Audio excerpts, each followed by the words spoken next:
Alhamdulillah. Tadi habis dari mana nih? Tadi habis makan nasi padang, Bu. Terus langsung ke sini, Bu. Oh, berarti udah kenyang lah ya sekarang. Iya, Bu. Baik, sebelumnya apakah Caca sudah pernah melakukan konseling? Belum pernah, Bu. Bella di sini akan Ibu jelaskan apa itu konseling. Nah, konseling itu adalah proses bantuan yang diberikan dari konselor untuk klien yang bermasalah yang bertujuan untuk membahas dan menuntaskan masalah klien, di mana di sini nanti Ibu akan menjadi konselor dan Caca sebagai klien. Jadi nanti kita bicara saja apa yang Caca rasakan, entah itu masalah atau perasaannya sampaikan saja kepada Ibu secara terbuka ya nak. Baik, Bu. Nah, semua yang Caca sampaikan itu bersifat rahasia karena kita sebagai konselor menggunakan azas kerahasiaan. Ibu sebagai konselor, di mana seluruh data yang disampaikan oleh klien nanti akan Ibu simpan rapat-rapat dan tidak akan ada yang mengetahuinya. Jadi, Caca tidak usah takut, cerita saja apa yang Caca rasakan dan setelah itu Caca akan bisa mengikuti dari awal sampai akhir nanti. Bagaimana? Apakah sudah jelas Caca? Sudah, Bu.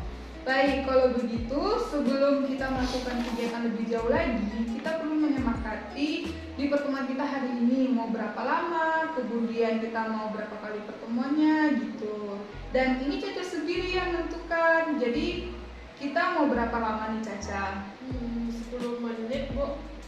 Baik, berarti kita sepakati bahwa pertemuan kita kali ini akan berlangsung selama 10 menit ya.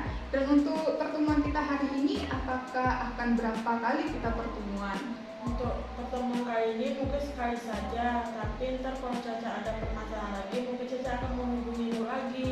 Oke, siap kalau begitu. Jadi untuk kali ini, sekali dulu lah, mudah-mudahan permasalahan Caca terjawab di pertemuan pertama, pertemuan hari ini. Baik, apakah kita sudah bisa lanjut untuk kegiatan berikutnya dalam konseling individu Caca? Insya Allah bisa, Bu. Oke, Caca, sekarang kita sudah masuk ke tahap inti kita. Jadi Ibu minta silakan Caca ungkapkan permasalahan atau perasaan yang Caca rasakan saat ini. Coba ceritakan kepada Ibu. Baik, jadi begini, Bu. Saya kan lulus D3 dan sekarang alhamdulillah sudah bekerja, Bu. Tetapi saya kepikiran ingin melanjutkan S1, Bu. Tetapi orang tua saya ragu atas kemauan saya, Bu. Takut saya berhenti di tengah jalan dan menyarankan untuk fokus bekerja saja. Lalu? Terus gara-gara itu hubungan saya dengan orang sedikit renggang, Bu. Jarang telepon orang tua, kadang juga nggak diangkat karena kan orang tua saya di kampung. Gitu, Bu. Baik, berarti permasalahannya di sini adalah Caca ingin melanjutkan S1, tapi orang tua merasa ragu akan hal tersebut dan meminta Caca untuk fokus bekerja saja. Dan hal tersebut membuat hubungan Caca dengan orang tua menjadi sedikit renggang karena beda pendapat, begitu ya? Iya, Bu. Kalau begitu, coba Caca sekarang pikirkan keinginan Caca yang paling dalam apa? Melanjutkan pendidikan atau fokus bekerja dulu? Iya, pengen melanjutkan pendidikan, Bu, karena ingin menambah wawasan dan pengetahuan yang lebih luas, Bu, dan bisa berguna untuk semua orang, Bu. Luar biasa, mulia sekali ya Caca. Sebenarnya kalau lulus D3, bagusnya lanjut S1 atau fokus kerja dulu, Bu. Soalnya saya ingin memperbaiki hubungan saya dengan orang tua, tapi tidak tahu cara menjelaskannya kepada orang tua gimana. Baik, Ibu ingin menyampaikan bahwa kalau D3 menitis karir untuk bisa mendapatkan posisi S1 itu butuh waktu beberapa tahun. Kalau kamu D3 cukup nambah ekstensi 1 tahun, habis itu lulus dengan gelar sarjana, maka bisa langsung mendapatkan posisi yang tinggi. Tidak perlu berkarir sekian lama dengan gelar D3 itu kalau lowongan kerja kamu tidak menjamin atau tidak setara S1 dengan D3. Ya kalau misalnya dibandingkan nih yang D3 rajin, terus kinerjanya bagus, performanya bagus, sering dipromosiin, cepat naik jabatan, maka yang D3 ini nantinya akan bisa mendapatkan posisi yang jauh lebih tinggi daripada lulusan yang S1. Tapi pengalamannya nggak ada, habis itu kinerjanya kurang bagus, nggak rajin, jarang dipromosikan, ya nantinya yang S1 ini juga akan kalah dengan D3. Karena sebenarnya D3 ini bermasalah di seleksi di awal, bukan nanti ketika sudah bekerja. Kalau pilihannya tidak melanjutkan S1 dan fokus kerja dulu aja seperti kata orang tua saya itu gimana, Bu?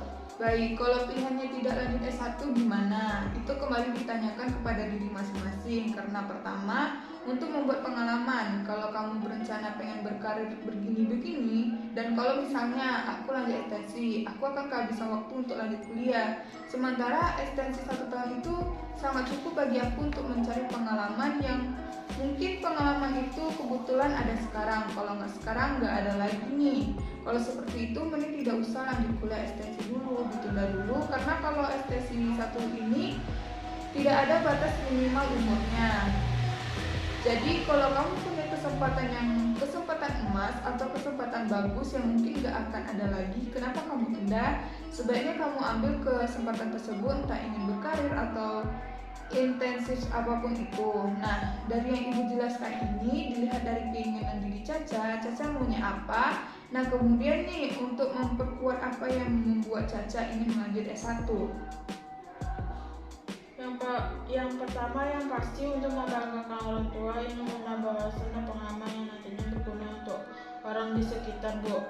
Luar biasa sekali ya Caca, sudah bagus sekali. Artinya kuatkan bulatkan tekad Caca. Dan kalau sudah tahu pilihannya apa, bisa dicoba untuk menyampaikan ke orang tua kalau kita bertanggung jawab dengan pilihan kita. Karena restu atau izin dari orang tua sangat berpengaruh untuk diri kita sebagai anak dan masa depan anak. Nah, dari sini apakah ada yang ingin Caca sampaikan? Alhamdulillah sudah merasa ringan, setidaknya satu jalan untuk memecahkan masalah segera terlihat dan tahu apa yang harus diambil ke depannya, Bu. Oke, kalau begitu bisa kita lanjutkan ke tahap akhir kita, Caca. Bisa, Bu. Baik, tadi kita sudah bahas, Caca sudah menyampaikan kebingungan Caca seperti itu. Nah, coba Caca simpulkan apa saja sih yang sudah kita bicarakan. Caca ambil kesimpulan. Kita melangkah ke depan untuk mengikuti kemampuan diri sendiri, melihat potensi yang Caca punya juga, dan yakin dengan pilihan yang diambil. Itu, Bu. Oh, oke, bagus. Itu kesimpulan yang Caca ambil dari perbincangan kita hari ini. Kalau Ibu ulas lagi, bahwa kesimpulan yang Caca sampaikan tadi sudah mulai menemukan titik terang itu ya. Iya, Bu. Bagaimana perasaan yang Caca rasakan setelah melakukan proses konseling ini? Alhamdulillah sudah mulai terasa ringan dan tidak bingung lagi, Bu. Ya, baiklah, jika ingin melakukan konseling lagi, insya Allah saya siap membantu. Baik, Bu, kalau begitu saya permisi dulu ya, Bu. Terima kasih, Bu. Assalamualaikum. Waalaikumsalam, Nak.